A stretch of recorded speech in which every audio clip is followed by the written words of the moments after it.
Hello दोस्तों, स्वागत है आप सभी का DLS न्यूज चैनल पर एक बार फिर से। तो आज तारीख हो गई 29 जून 2021, दिन मंगलवार। बात करेंगे आज के मुख्य समाचार और टुडे ब्रेकिंग न्यूज के अपडेट वीडियो में नजर डालते हैं देश भर की तमाम बड़ी खबरों पर। आज की खबरों में जानेंगे अपन दोस्तों, सरकार ने जो नए राहत पैकेज का ऐलान किया है कोरोना वायरस की दूसरी लहर के बाद 1 लाख करोड़ रुपए से भी ज्यादा का एक नया राहत पैकेज सरकार ने लॉन्च कर दिया है। किन किन क्षेत्रों को इसका ज्यादा फायदा मिला है जानेंगे अपन। वहीं कोरोना वायरस की तीसरी लहर को लेकर बच्चों के लिए एक नया अलर्ट निकल कर आ रहा। आपको जान लेना चाहिए, हाल ही में हुए एक सर्वे में बड़ा खुलासा हुआ है और साथ ही सरकार की तरफ से देशवासियों के लिए कुछ नए नियम भी लागू किए जा रहे हैं। क्या है मैं आपको बताऊंगा। इसी तरह से प्रधानमंत्री नरेंद्र मोदी की तरफ से कुछ बड़ी घोषणाएं और बड़े ऐलान भी हैं। एक एक करके आज की 50 बड़ी ही इंपोर्टेंट यानी कि महत्वपूर्ण बड़ी खबरों पर नजर डालेंगे इस वीडियो में। बिल्कुल आप बने रहेगा मेरे साथ और एकदम पूरा लास्ट तक देखते रहिएगा। बिना टाइम वेस्ट किए सीधे ले चलता हूं पहली खबर में। देखिए, मोदी सरकार की एक और सौगात है। जनता के लिए 1,10,000 करोड़ रुपए का एक और नया राहत पैकेज का ऐलान किया है। वित्त मंत्री निर्मला सीतारमण जी ने कोरोना से प्रभावित छोटी इंडस्ट्रीज, गरीबों और नौकरी पेशा लोगों के लिए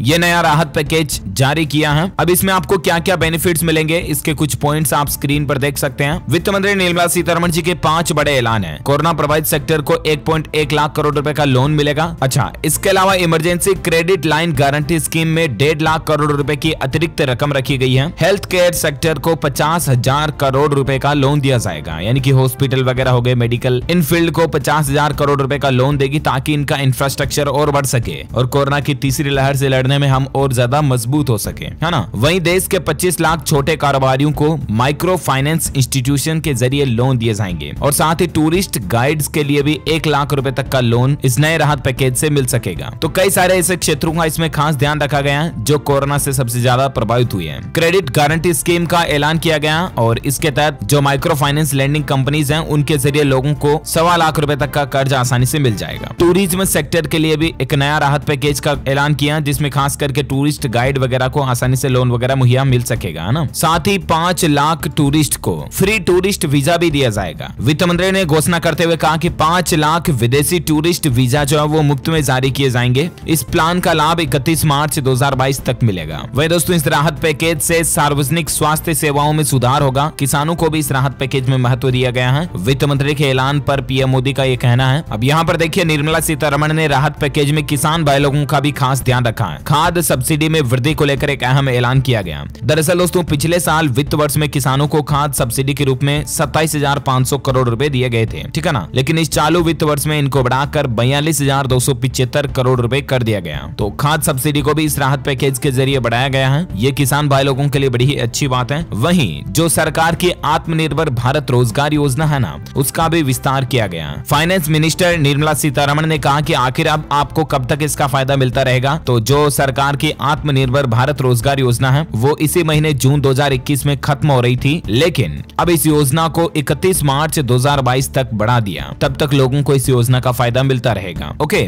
और वहीं कोरोना की तीसरी लहर से बच्चों को बचाने के लिए भी वित्त मंत्री निर्मला सीतारमण ने 23,220 करोड़ रुपए के राहत पैकेज की घोषणा की है, जो स्पेशली आम लोगों के स्वास्थ्य, बच्चे और बाल चिकित्सा पर खर्च किए जाएंगे। तो ये राहत पैकेज के कुछ पॉइंट्स और हाइलाइट्स रहे जो मैंने आपको एक एक करके सभी बता दिए। अब अपन बात करते हैं देश से जुड़ी कुछ और बड़ी खबरों में। देखिए, सोमवार को महंगा हुआ सोयाबीन का तेल, सरसों के भाव में भी तेजी देखी गई। यानी कि कल ही खाने का जो सोयाबीन और सरसों का तेल है उसके रेटों में बढ़ोतरी हुई। देख सकते हैं आप, उत्तर प्रदेश के आगरा, सलोनी और राजस्थान के कई जिलों में सरसों दाना का भाव 7,450 रुपए प्रति क्विंटल से बढ़कर 7500 हो गया और सरसों की मांग बढ़ रही है। अब सरसों का तेल भी और ज्यादा बढ़ेगा। अभी यहाँ देख सकते हैं थोक भाव में प्रति क्विंटल इनका क्या रेट चल रहा है। अगली खबर देखिए, नौकरी पेशा लोगों को मोदी सरकार ने बड़ी राहत दी है। अब मार्च 2022 तक आपकी सैलरी से नहीं कटेगा पीएफ का पैसा। जी हाँ, क्योंकि अभी लोगों को जो काम करने वाले, नौकरी पेशा करने वाले लोग हैं, उनको पैसों की जरूरत है क्योंकि कोरोना महामारी के दौरान वैसे आर्थिक संकट चल रहा है। तो इसी कारण लोगों की इस सहूलियत को देखते हुए सरकार ने बड़ी राहत दी है। 31 मार्च 2022 तक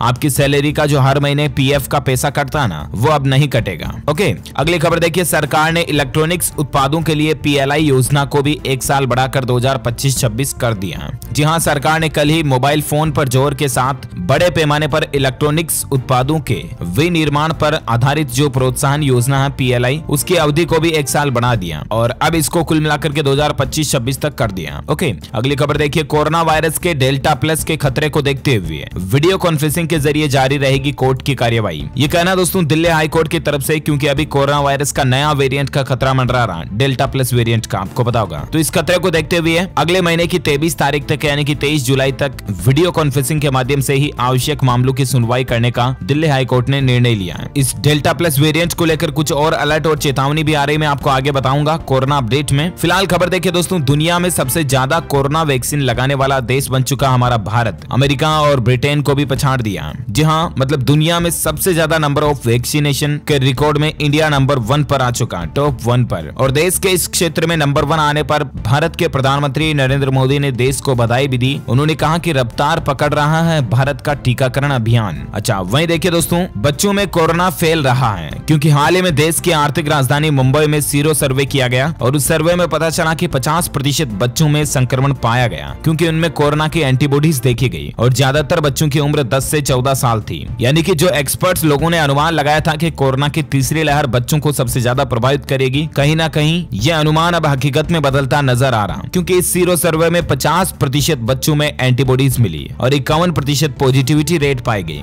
10 से 14 साल की उम्र के 53% बच्चे संक्रमित हो चुके हैं कोरोना से। इसका मतलब यही है। सो प्लीज बी केयरफुल और आप अपने बच्चों का खास ध्यान रखें, क्योंकि कोरोना की तीसरी लहर हालांकि अभी आने में वक्त लगेगा। ये एक्सपर्ट्स का कहना है कि 6 से 8 महीने भी लग सकते हैं। कुछ लोगों का ये भी कहना है कि अगस्त, सितंबर, अक्टूबर तक में भी आपको तीसरी लहर देखने को मिल सकती है। इसलिए आप अपने बच्चों का खास ध्यान रखें। ओके, अगली बड़ी खबर देखिए। 30 जून को प्रधानमंत्री नरेंद्र मोदी ने बुलाई मंत्री परिषद की बैठक और इसमें सभी मंत्री शामिल होंगे। जी हाँ, ये बैठक 30 जून को शाम 5 बजे होगी और भारत के प्रधानमंत्री नरेंद्र मोदी के साथ कैबिनेट के सभी मंत्री इसमें शामिल होंगे। स्वतंत्र प्रभार वाले मंत्री और सभी राज्य मंत्री भी मौजूद रहेंगे। देखते हैं इस बैठक में क्या अहम फैसले लिए जाते हैं। 30 तारीख को मैं आपको बता दूंगा कल, यानी कि और अलग से DLS न्यूज के ऊपर वीडियो में। फिलहाल देखिए अगली बड़ी खबर। देखिए, तेलंगाना राज्य सरकार की तरफ से एक बहुत ही अच्छी और बड़ी घोषणा की गई है। हर दलित परिवार को 10 लाख रुपए की आर्थिक मदद का ऐलान किया गया है और सीधे बैंक खातों में पैसे भेजे जाएंगे। तेलंगाना की जो KCR सरकार है, उन्होंने ये बड़ा ऐलान किया है। यानी कि तेलंगाना के मुख्यमंत्री K चंद्रशेखर राव ने खुद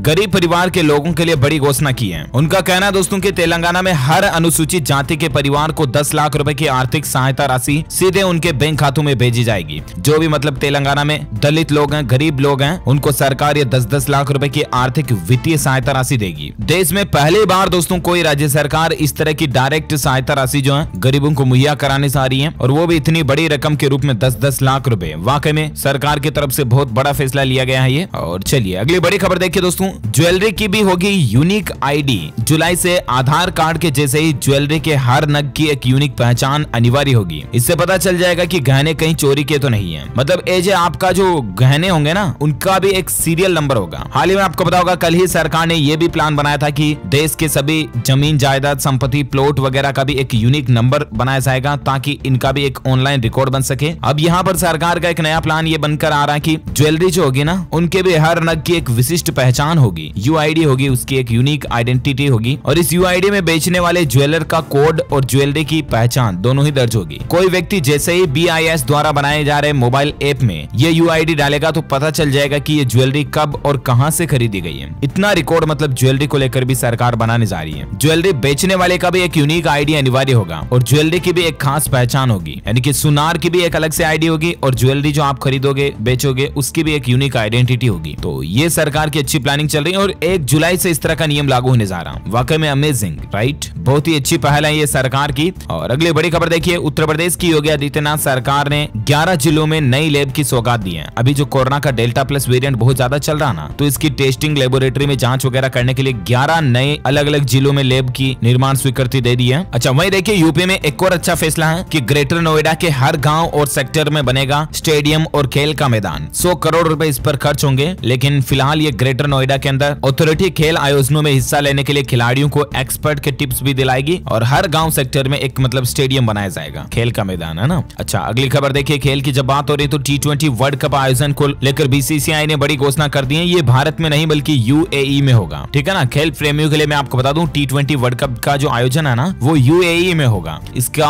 ऑफिशियल अपडेट आ चुका है। अच्छा, अगली खबर देखिए, नई सुविधा है पेटीएम पर अब गैस सिलेंडर की डिलीवरी को भी आप ट्रैक कर पाएंगे। पेटीएम पर गैस सिलेंडर बुक करने पर आपको कई सारे कैशबैक ऑफर वगैरह तो मिलते ही है, लेकिन अब आपको एक नई फैसिलिटी मिलेगी और वो ये कि आप गैस सिलेंडर को ट्रैक भी कर पाएंगे। यानी कि आपका गैस सिलेंडर अभी कहाँ आ रहा है, बुकिंग कराने के बाद कहाँ तक पहुंच गया, कब तक आपके पास आ जाएगा, टाइमिंग ट्रैक रहेगा, है ना। ये पेटीएम ने नई सुविधा दी है। और अगली खबर देखिए, मेड इन इंडिया जो कोविन ऐप है ना, वो अब ग्लोबल होने जा रहा है। 50 से ज्यादा देशों ने इस टेक्नोलॉजी में दिलचस्पी दिखाई है। ये भारत के लिए एक बड़े ही गौरव की बात है और सीना चौड़ा करने वाली बात है दोस्तों, क्योंकि अभी हमारे देश में जो कोरोना महामारी के दौरान कोविन ऐप काफी काम आया। लोगों ने इस पर रजिस्ट्रेशन किया और वैक्सीनेशन प्रोग्राम की शुरुआत में ही लोगों ने काफी इसका यूज किया, राइट। तो कोविन ऐप की टेक्नोलॉजी को दुनिया भर के तकरीबन 50 देश इस्तेमाल करना चाह रहे हैं और भारत इसके लिए एग्री भी है। कई देशों को ये भारत जो अपना सॉफ्टवेयर देने जा रहा कोविन ऐप, है ना। भारत सरकार का ये कहना दोस्तों कि इस ऐप का एक ओपन सोर्स वर्जन बनाया जाएगा, जिससे कि कोई भी देश इसका फ्री में इस्तेमाल कर पाएगा। मतलब भारत कितना दिलदार देश है ये देखिए आप। तो मतलब पैसे वैसे नहीं लेंगे हम कोविन ऐप के, और फ्री में पूरी दुनिया को मिल सकेगा, है ना।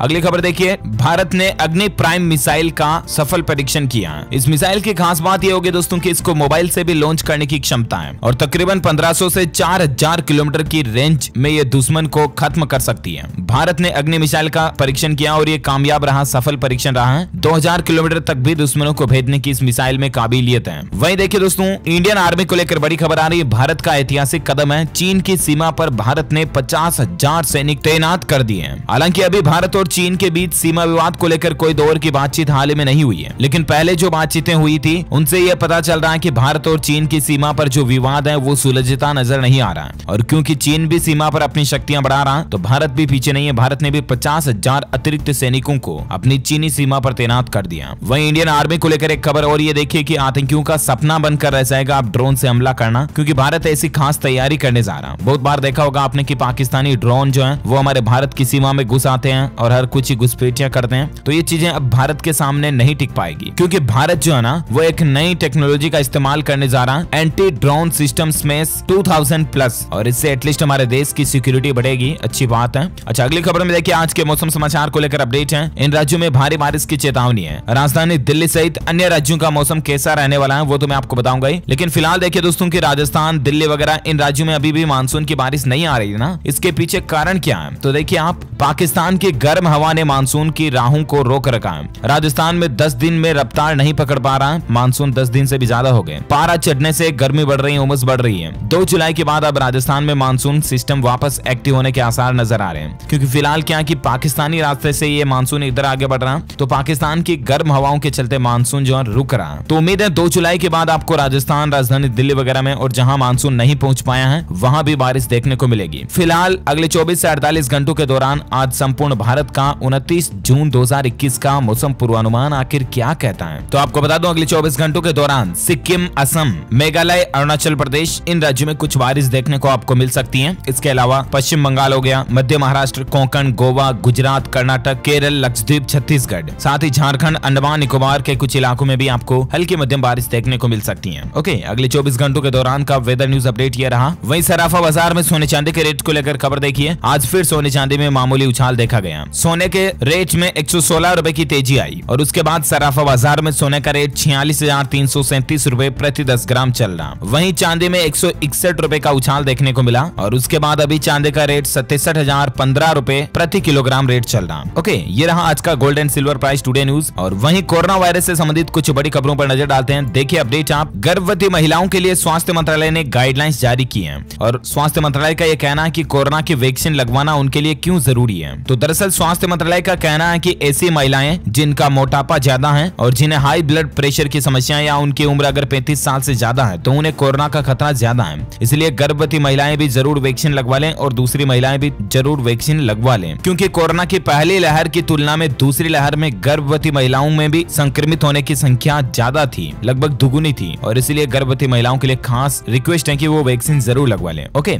वही देखिए पड़ोसी मुल्कों में फिर बड़ा खतरा। बांग्लादेश में 28 जून की बजाय 1 जुलाई से संपूर्ण लॉकडाउन लागू होने जा रहा, क्योंकि कई देशों में दोस्तों, भारत समेत दुनिया के तकरीबन 85 देशों में कोरोना का डेल्टा वेरिएंट जो है वो फैल चुका है और उसके बाद कई देशों में वापस लॉकडाउन रिटर्न होने की भी स्थितियां देखी जा रही है। जैसे कि बांग्लादेश 1 जुलाई से वापस लॉकडाउन लगाने जा रहा, तो इस तरह से डेल्टा वेरिएंट आने के बाद वापस लॉकडाउन लग रहे हैं। देखिए हमारे भारत में हरियाणा राज्य में भी 5 जुलाई की सुबह तक लॉकडाउन को बढ़ा दिया गया। हालांकि यूनिवर्सिटी कैंपस वगैरह आज से खुलने जा रहे हैं। रिसर्च और प्रैक्टिकल करने के लिए स्टूडेंट्स जो है आउटडोर जा सकते हैं। बाकी 5 जुलाई की सुबह तक हरियाणा राज्य में भी लॉकडाउन बढ़ चुका। वही खबर देखिए, कोरोना की तीसरी लहर के लिए तैयारी कर रही है योगी सरकार। 12 साल तक के बच्चों को बांटी जा रही रही है मेडिसिन किट भी। तो बच्चों की सुरक्षा के लिए ये यूपी सरकार की अच्छी पहल है। वही भारत में आज के ताजा कोविड डेटा की बात करें तो बड़ी राहत की बात है दोस्तों। पिछले 24 घंटों में सिर्फ 37,000 ही कोरोना के नए मामले देखे गए भारत में। वहीं 907 लोगों की 24 घंटों में मौत हुई, सिर्फ 907 ही। ये आंकड़ा अब धीरे धीरे कम होते जा रहा, जो कि वाकई में बड़ी ही राहत की बात है। अभी भारत में कुल मरने वालों की संख्या 3,97,000 से ज्यादा हो चुकी है। एक्टिव केस अभी भारत में 5,47,000 चल रहे हैं। ओके, ये रहा आज का कोविड डेटा, कोरोना का आंकड़ा। और अब अपन नजर डाल लेते हैं देश से जुड़ी कुछ और बड़ी हेडलाइंस न्यूज पर। देखिए, पंजाब में रोडवेज कर्मियों की 3 दिन की हड़ताल शुरू हो चुकी है। तकरीबन 1300 बसों के चक्के जाम है। रोडवेज के जो अनुबंध कर्मी वगैरह हैं, ये हड़ताल पर जा चुके हैं बुधवार तक पंजाब में। साथ ही बड़ी खबर देखिए, कर्नाटक राज्य में महामारी के बीच सरकार ने 4000 मेडिकल ऑफिसर्स की नियुक्ति की। MBBS ग्रेजुएट के लिए ग्रामीण क्षेत्रों में अनिवार्य सेवा लागू हो चुकी है। वहीं खबर देखिए, झारखंड में अब रेडियो के जरिए भी पढ़ाई कर सकेंगे स्टूडेंट्स। 28 जून से केंद्र सरकार की ओर से सीधा लाइव प्रसारण किया जाएगा रेडियो में भी। साथ ही खबर देखिए, टीम इंडिया श्रीलंका पहुंच चुकी है। वनडे और T20 सीरीज का पूरा शेड्यूल जारी हो चुका है। आप स्क्रीन पर देख सकते हैं, भारतीय टीम श्रीलंका में 13 जुलाई से वनडे सीरीज खेलेगी और उसके बाद 3 मैचों की T20 सीरीज भी खेली जाएगी। ये तस्वीरें भी आप देख सकते हैं, इंडियन टीम रवाना हो चुकी है। वही खबर देखिए दोस्तों, कल ही ट्विटर ने भारत के नक्शे से छेड़छाड़ करके जम्मू कश्मीर और लद्दाख को अलग दिखाते हुए एक नक्शा शेयर किया था। हालांकि भारतीयों के भारी विरोध के बाद ट्विटर को अपनी वेबसाइट से ये नक्शा हटाना पड़ा, क्योंकि ये विवादित नक्शा ट्विटर ने शेयर कर दिया था। भारत सरकार इस पर एक्शन भी ले चुकी है। अगली खबर देखिए, CBSE के 10वीं रिजल्ट में पारदर्शिता मामले की सुनवाई 30 जून को होने जा रही है। देखते हैं कोर्ट में 30 जून को और क्या फैसला आता है CBSE रिजल्ट वगैरह को लेकर, मैं आपको बता दूंगा अपडेट। साथ ही खबर देखिए, ऑटोमोबाइल इंडस्ट्री को लेकर खबर है दोस्तों। टाटा मोटर्स 2025 तक उतारेगी 10 नए ई-व्हीकल्स। चार्जिंग इंफ्रास्ट्रक्चर पर भी कंपनी बड़ा निवेश करने जा रही है। ये वाकई में टाटा मोटर्स की एक बहुत ही अच्छी प्लानिंग है भविष्य में इलेक्ट्रिक व्हीकल्स को बढ़ावा देने को लेकर। 2025 तक यानी कि महज 4 साल में 10 नए ई-व्हीकल्स लॉन्च करने जा रही है। वहीं ऑटोमोबाइल को लेकर और एक खबर देखिए, टाटा टियागो का भी नया वेरिएंट XT लॉन्च हो चुका है। इसमें आपको रियर पार्किंग सेंसर के साथ स्पीड अलर्ट जैसे फीचर्स भी मिलेंगे। अच्छा, साथ ही अपडेट है कि एस्कॉर्ट्स कंपनी अपने ट्रैक्टर की कीमतें भी बढ़ाने जा रही है। 1 जुलाई से इसके ट्रैक्टर की रेटें महंगी हो जाएगी। कंपनी का कहना है कि ट्रैक्टर के पार्ट्स लगातार महंगे हो रहे हैं और इसीलिए कंपनी को रेटें बढ़ाने की जरूरत पड़ रही है। वहीं खबर देखिए, टैक्स पेयर्स को बड़ी राहत दी गई है। फॉर्म 16 जारी करने समेत कई सारे टैक्स रिलेटेड योजनाओं की अंतिम तारीख को बढ़ा दिया गया। हाल ही में आपको बताऊंगा, सरकार ने आधार पैन को लिंक कराने की तारीख को भी बढ़ा दिया था। तो अब यहाँ पर सरकार ने TDS रिटर्न दाखिल करने की तारीख को 15 जुलाई 2021 तक बढ़ा दिया। इसके अलावा फॉर्म 16 जारी करने की तारीख को बढ़ाकर 31 जुलाई 2021 कर दिया। फॉर्म 16 जारी करने की अंतिम तारीख जो पहले 15 जुलाई थी, उसको बढ़ाकर वापस 31 जुलाई कर दिया। विवाद से विश्वास स्कीम की तारीख को भी 31 अगस्त 2021 तक बढ़ा दिया।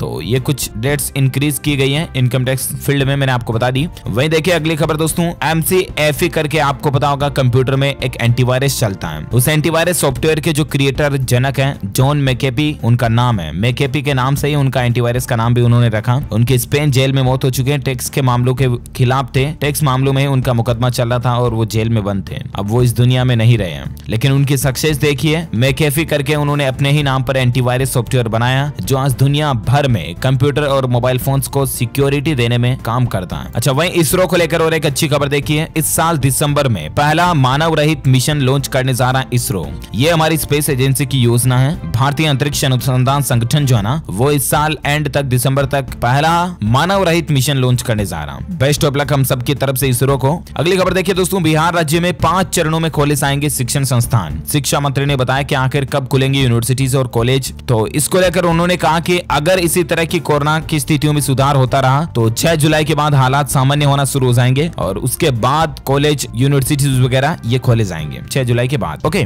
और इसी कड़ी में दोस्तों, आज दिन भर की तमाम बड़ी खबरें, मुख्य समाचार, टुडे ब्रेकिंग न्यूज का अपडेट वीडियो यही फिनिश होता है। आप मुझे नीचे कमेंट करके बताइए कि ऐसे कोई 3 चीजों के नाम बताइए जो कि विद्युत की यानी कि इलेक्ट्रिसिटी की कुचालक होती हैं, जिनमें इलेक्ट्रिसिटी नहीं आती, करंट नहीं आता है। ऐसे कोई 3 चीजों के नाम बताइए, ऐसे कोई 3 पदार्थ। तो कमेंट करके बताइए मुझे इनका नाम। जो लोग इसका सही जवाब इस वीडियो के नीचे कमेंट बॉक्स में देंगे ना, वो रैंडमली सेलेक्ट किए जाएंगे हमारी DLS न्यूज टीम की तरफ से और आप जीत सकते हैं एक शानदार सरप्राइज गिफ्ट जो कि गिव अवे के रूप में आप तक पहुंचा दिया जाएगा। इसी के साथ ही अगर आपको वीडियो अच्छा लगा तो लाइक कीजिए, शेयर भी कीजिए अपने दोस्तों के साथ फेसबुक और व्हाट्सएप पर। और हाँ, आप हमारे चैनल DLS न्यूज को सब्सक्राइब करके बेल आइकॉन भी जरूर दबा देना ताकि आपको रोजाना की ताजा अपडेट तुरंत आपके मोबाइल पर मिलते रहेंगे। ओके, ख्याल रखिएगा अपने आप का, अपने परिवार का भी। मिलेंगे अगले नेक्स्ट अपडेट में, तब तक के लिए thank you, take care, good bye, जय हिंद, जय भारत, वंदे मातरम।